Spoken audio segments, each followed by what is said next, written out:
आप सभी आशा करते हैं बहुत ही बेहतर होंगे और शानदार तरीके से अपनी पढ़ाई को जारी रखे होंगे। आज हम लोग लेक्चर नंबर 3 आज देखने वाले हैं। आपकी क्लासेस डेली 7:30 पे होती है। इसमें आप लाइव भी जुड़ सकते हैं। अगर आप चाहते हैं कि हमारे नोट्स आपको प्रोवाइड हो जाएं, पीडीएफ उसका मिल जाए, क्विज मिल जाए, लाइव क्लासेज मिल जाए, आप हमसे हमारे व्हाट्सएप पर कॉन्टैक्ट करके ऐड हो सकते हैं। आइए देखते हैं आज की क्लासेज में क्या क्या इंपॉर्टेंट्स बन रही हैं। जो भी इंपॉर्टेंट थिंग्स बनेंगे, जो हेडिंग्स बनेंगे, उसकी चर्चा आज हम करने वाले हैं। आइए देखते हैं। कल हम लोगों ने पढ़ा था कि सेंटेंस माने वाक्य। ऑन द बेसिस ऑफ एक होता है सेंस मतलब मीनिंग, दूसरा हमने पढ़ा था on the basis of structure. यानी कि सेंटेंस भी दो प्रकार से होते हैं।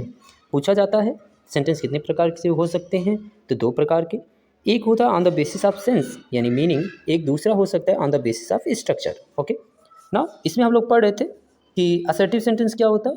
अगर असर्टिव सेंटेंस की बात करें तो असर्टिव सेंटेंस को स्टेटमेंट या फिर डिक्लेरेटिव सेंटेंस भी कहा जाता है। हिंदी में इसे स्वीकारात्मक वाक्य भी कहा जाता है। इसमें जितने चीज़ें बनेंगे ध्यान दीजिएगा। असर्टिव सेंटेंस की अगर बात करें, अ सेंटेंस दैट स्टेट और डिक्लेयर्स समथिंग इज कॉल्ड क्या, डिक्लेरेटिव और असर्टिव सेंटेंस। ओके, अगर हिंदी की बात करें, इसके हिंदी में क्या हो जाएगा, तो हिंदी में ध्यान देंगे कि कोई वाक्य जो किसी वस्तु व्यक्ति के बारे में कुछ बताता है या घोषित करता है। मतलब कोई ऐसा सेंटेंस हो जो किसी व्यक्ति या वस्तु के बारे में कुछ बताए या कुछ जानकारी विशेष रूप से दे, वह कहलाएगा असर्टिव सेंटेंस। इसी की हिंदी में स्वीकारात्मक वाक्य भी कहा जाता है। मतलब अ सेंटेंस दैट स्टेट और declares something is called declarative sentence. यहाँ पे जो है समथिंग का लीजिएगा। ओके नाउ, जैसे एग्जांपल की बात करें, अगर एग्जांपल हम देखते हैं तो इसका एग्जांपल क्या हो जाएगा, that boy can do this. ये क्या हो जाएगा, that boy can do this. ये कौन सा वाक्य है, ये हो जाएगा स्वीकारात्मक अर्थात असर्टिव सेंटेंस हो जाएगा।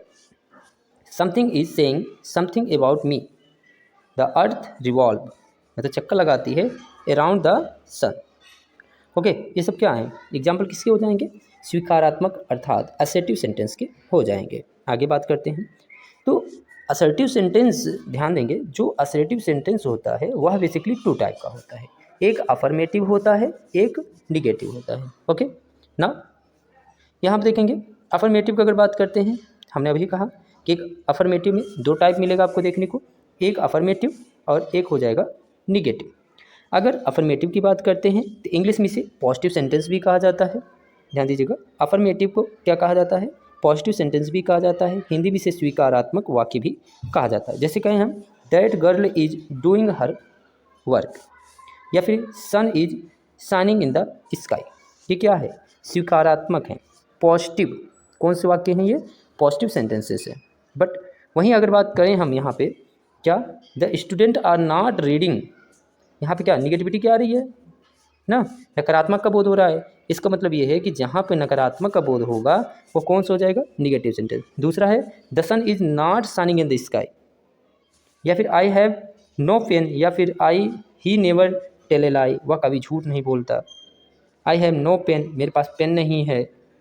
The sun is not shining in the sky, जो है सूर्य आकाश में नहीं चमकता है, चमक रहा है ना। तो मतलब ये है कि अगर पॉजिटिव की बात करोगे आप तो वहाँ पे स्वीकारात्मक की बात होगी, जबकि निगेटिव की अगर बात करते हैं तो वहाँ पे नकारात्मक का बोध होगा। किसका बोध होगा, नकारात्मक का बोध होगा। ओके, यहाँ तक क्लियर है। आगे बढ़ते हैं।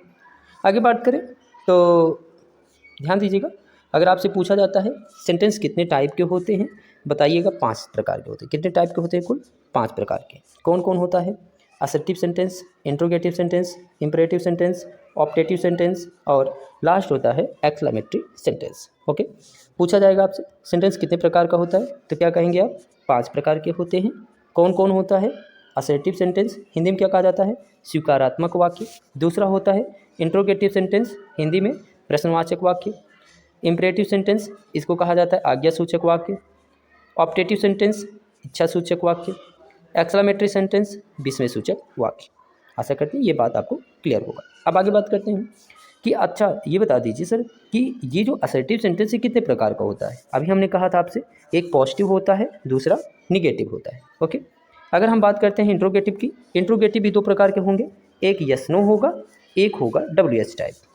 एक क्या होगा, यस नो, और एक क्या होगा, WH। जो यस नो होगा वह ऑलवेज हेल्पिंग वर्ब से स्टार्टिंग होता है, जबकि यस नो जो WH टाइप है वह WH वाले वर्ड से स्टार्ट होगा। ओके, मतलब ये हुआ कि जो असर्टिव सेंटेंस है वह भी दो प्रकार का हुआ। कौन कौन, एक पॉजिटिव और एक निगेटिव। ओके, और इसी तरीके से इंट्रोगेटिव भी दो प्रकार का, एक यस नो टाइप होता है, एक WH टाइप होता है। आगे बात करते हैं इंपरेटिव सेंटेंस की। ध्यान दीजिएगा, इंपरेटिव सेंटेंस की अगर बात करें हिंदी में आज्ञा सूचक, ये कितने प्रकार का होता है, 3। कौन कौन, सिंपल, इम्फेटिक, मोर इम्फेटिक। कितने होते हैं, 3। कौन कौन, सिंपल, इम्फेटिक और मोर इम्फेटिक। अभी इसके आगे बताएंगे, ठीक है। इसके बाद आता है ऑप्टेटिव सेंटेंस, इसे ईसा सूचक भी कहा जाता है। ये कितने प्रकार का हो सकता है, 2 प्रकार का। कौन कौन, कर्स और एक क्या होता है, ब्लेस। कर्स माने श्राप या फिर अभिशाप, उसका ब्लेस मतलब शुभकामना देना या फिर आशीष देना, ठीक है। उसी प्रकार से एक्सक्लेमेटरी सेंटेंस की अगर बात करते हैं तो एक्सक्लेमेटरी सेंटेंस भी, ध्यान दीजिएगा, एक्सक्लेमेटरी सेंटेंस की हिंदी में विस्मय सूचक, क्या, जैसे सरप्राइज हो गया, सडन हो गया, फीलिंग, है ना, ये सिर्फ इसमें आएगा, मतलब आश्चर्य हो गया या फिर अचानक उत्पन्न होने वाली चीज़ें जो सेंटेंस। अगर इंट्रोगेटिव सेंटेंस की बात करें तो इंट्रोगेटिव सेंटेंस प्रश्नवाचक वाक्य कहा जाता है इसको। मतलब क्या, a sentence that is used, यानी कि प्रयोग किया जाता है टू आस्क क्वेश्चन, मतलब किसी क्वेश्चन को यहाँ पे पूछने के लिए जिन सेंटेंस का प्रयोग किया जाता है, ठीक है, उसी को क्या कहा जाता है, इंट्रोगेटिव सेंटेंस कहा जाता है। ओके, ध्यान देंगे इस बात को, उसी को क्या कहा जाता है, इंट्रोगेटिव सेंटेंस कहा जाता है। मतलब ये हुआ, सीधी सी बात समझेंगे आप, इसका मतलब ये हुआ कि इंट्रोगेटिव सेंटेंस कहेंगे किसे, तो कोई वाक्य जिसका प्रयोग प्रश्न पूछने के लिए किया जाता है इंट्रोगेटिव सेंटेंस कहलाता है। मतलब ऐसा कोई सेंटेंस जिसे जो है प्रश्न पूछने के लिए, जैसे तुम कहाँ जाते हो, तुम क्या करते हो, कहाँ रह रहे हो, ये सब क्या है, प्रश्नवाचक वाक्य हैं। तो जिनका प्रयोग प्रश्न पूछने के लिए किया जाता है उसी को क्या कहा जाता है, इंट्रोगेटिव सेंटेंस कहा जाता है। There are 2 types of interrogative sentence, पहले बता दिया हमने कि यहाँ पे 2 तरह के इंट्रोगेटिव सेंटेंस होते हैं, ठीक है। कितने तरह के होते हैं, 2 तरह के होते हैं, ठीक है। तो आगे बढ़ते हैं, इसमें कौन कौन सा आएगा ये देखेंगे ध्यान से। एक मेन वर्ब मुख्य क्रिया से हो सकता है, एक दूसरा हो सकता है कि हेल्पिंग वर्ब से हो, मतलब एक हो सकता है यस नो टाइप से हो, एक हो सकता है किससे हो, हेल्पिंग वर्ब से, जैसे कैन यू रीड या फिर is he going to school, ठीक है। हेल्पिंग वर्ब मतलब क्या समझ रहे हैं, is, am, are, was, were, इन सब का जो है जहाँ पे प्रयोग होता है उसे क्या कहा जाता है, हेल्पिंग वर्ब वाला कहा जाता है, ठीक है। इसी तरीके से आप नोट्स बनाते जाइए, जैसे जैसे लिखा जा रहा है उसी प्रकार से आप इसको जो है राइट डाउन करते जाइएगा।